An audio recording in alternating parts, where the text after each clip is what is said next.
Test में analysis के माध्यम से कि आप वास्तव में अभी इतने नीचे हैं, अभी आपको इतनी मेहनत और करनी चाहिए। कट ऑफ भी बताऊंगा कि भाई ये पेपर आएगा तो करीब ऐसी कट ऑफ जाएगी, तो इससे बहुत हद तक आपको अपना आइडिया लग जाएगा। ठीक है, तो ये एनालिसिस जरूर लेना है।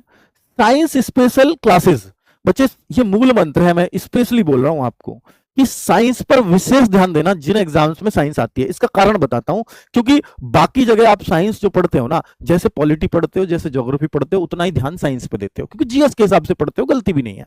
वहां किसी में 25 की जीएस आ रही है तो 2-3 क्वेश्चन 4 क्वेश्चन साइंस के आ जाएंगे, तो 2-3 4 क्वेश्चन के लिए ऐसे ही पढ़ी जाएगी जैसे आप पढ़ते हो। लेकिन जहां साइंस का स्पेशल सब्जेक्ट बना हुआ हो, वहां नॉर्मल साइंस से थोड़े से हटके प्रश्न होते ही होते हैं, और उनको आप जनरल साइंस वाले बच्चे नहीं पकड़ पाएंगे। इसलिए स्पेशल साइंस करना ही पड़ेगा। और सबसे बड़ी बात है कि हमने इसलिए, चूंकि आपका सिलेक्शन जरूर हो, तो हमने बाकी सब में तो प्रैक्टिस सेट चलाए हैं, किसी में चैप्टर वाइज, किसी में कुछ, इसके लिए हमने क्रैश कोर्स चलाया है। क्योंकि मुझे पता है अगर मैं प्रैक्टिस के लिए क्वेश्चंस भी करवा दूंगा साइंस में, तो बहुत सारे बच्चों को समझ नहीं आएंगी बातें। तो इसमें हमने क्रैश कोर्स चलाया है, और मैथ्स फिजिक्स की भी क्लास चलेगी, केमिस्ट्री की भी चलेगी, बायो की भी, 3 क्लास करवाऊंगा अलग अलग। और हर एक टीचर उसमें थ्योरी भी कराएगा, और जहां न्यूमेरिकल की जरूरत है वहां न्यूमेरिकल भी करा रहा होगा। ठीक है, तो थ्योरी प्लस क्वेश्चंस दोनों चीज होंगी, तो आपको एक बेहतर आइडिया लग पाएगा कि साइंस कैसे करनी है वहां पर।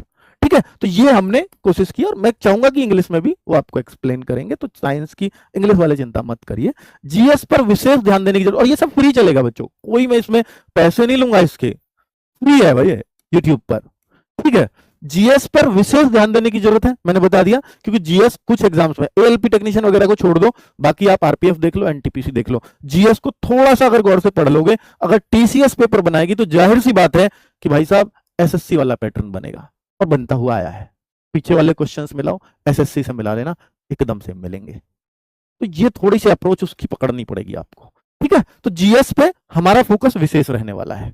आगे एडवांस मैथ्स के पीछे बहुत नहीं भागना है, ये मैं आपको बच्चे वो कह रहा हूं, तो बिल्कुल आपके लिए कायदे की बात है, क्योंकि एडवांस मैथ्स यहां एसएससी की तरह नहीं पूछा जाता। यहां ऐसे पूछा जाता है अगर 25 है, और भाई आप सिलेबस पढ़ो ना, आप सिलेबस पढ़ो, आपको एडवांस मैथ्स के जैसे ज्योमेट्री लिख रही है, ट्रिग्नोमेट्री लिख रही है, तो ये वैसे लिखे मिलेंगे जैसे आपको अर्थमेटिक के चैप्टर्स लिखे हुए मिलते हैं। ठीक है, तो इनका वेटेज भी वैसा ही है, जैसे एक क्वेश्चन ट्रिग्नोमेट्री से डाल दिया, एक ज्योमेट्री से डाल दिया, एक मेंसुरेशन से डाल दिया, इस तरह से करते हैं। अगर 25 का मैथ्स आ रहा है तो ये 20 + 5 या 6 क्वेश्चन का ही रेशो होता है मैक्सिमम, 20 अर्थमेटिक का ही होता है, अब तक ये ट्रेंड रहा है। ठीक है, तो इसलिए इसके पीछे बहुत मत भागना। अब बच्चे कहते हैं नहीं सर मेरे को ना अर्थमेटिक बहुत बढ़िया आता है, मैं पूरा फोकस अब एडवांस पे लगा दूं क्या? मैं कहता हूं आप अर्थमेटिक को और स्ट्रॉन्ग करने पे ज्यादा फोकस करो, तो आपको ज्यादा फायदा होगा।